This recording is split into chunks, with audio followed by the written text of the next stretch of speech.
Hello, my name is Kerrigan McConkey, and today I am going to be doing my position speech on the editorial Facebook's Belated Awakening. The main claim in this speech was how to stop the political manipulation of the social networks during the political election. Throughout this speech, I'm going to be arguing some points that were made that I didn't necessarily agree with, and I'm going to be giving a different view of them. I think that this article was very one-sided and it wasn't really open to all different views. So today I'm hoping to talk about it from a different perspective. I'm going to be talking about Facebook's involvement, the manipulation Russia used against both sides, and also Trump's interference with the social network. Political manipulation was very alive and well during this election, but I also think that there was more involvement from both sides and from Russia just on its own than what was brought to light. So to start out, I don't believe that Facebook was completely turning a blind eye. I believe that Facebook was trying to run a platform for all ideas. I think they were trying to benefit both sides. And I think no matter what they did, one side or the other was going to be unhappy. I think that once they found out that the ads were being brought in by inauthentic accounts, that they reassured their followers that they were going to boost up on security and that they would be more transparent about who was buying the ads.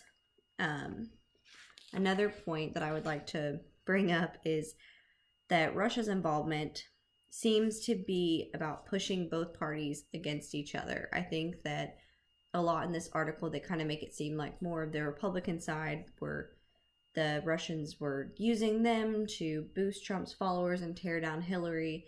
And in the end, I think that Russia was using both major platforms to bring up, to divide America and bring up very controversial topics. I think that they were using Google, Twitter, Facebook, even Snapchat, anything to bring up either supporting or bashing Trump or supporting or bashing Hillary, just to bring those two sides against each other and to make the political election a big war all on its own. I think that was Russia's goal, and I think that's one thing this article didn't bring up. It was mainly focusing on how one side or the other did it. And I think that they didn't bring up enough that Congress and, Facebook and Google and all of that, they are making steps to assure that this does not happen again. I also think one of the main things that I was upset about in this article was a statement that was made, and I'll do a little quote from here, and it was referencing to Trump, saying that he elevated alternative facts and his talking head cheerleaders seemed to be perfectly happy to follow his lead.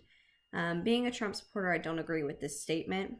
I think that Trump is only elevating the truth, and I believe he's shedding light on any topic that's brought up that is not true about him. I think that he does not take it very lightly when a lie is brought up. He addresses it and he shoots it down, and I don't think I'm a talking head cheerleader. I think I appreciate that a presidential nominee was speaking the truth. He wasn't just saying what we wanted to hear. He was really trying to make a difference, and I'm being a millennial and everyone thinks that we don't think about change and we don't care and we love social media. I loved seeing someone that came up and said, hey, this is the truth, and it may not be the best thing that you want to hear, but I'm going to make some changes, and I'm going to, not just tell you what you want to hear.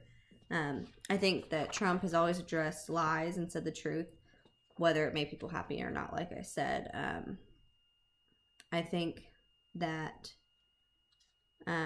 this editorial in conclusion was very one-sided, and it seemed to pin all the fault and social manipulation on one side, seeming to be the Republicans and Trump, when I think in the end Russia was using this to pin us against each other, and they won. I think America uses social media so much today, and it really is prevalent in our society, and I think Russia knew that. I think that Congress seems to be making some way on that, and I think the CEOs of the companies are also boosting their security and not letting this happen.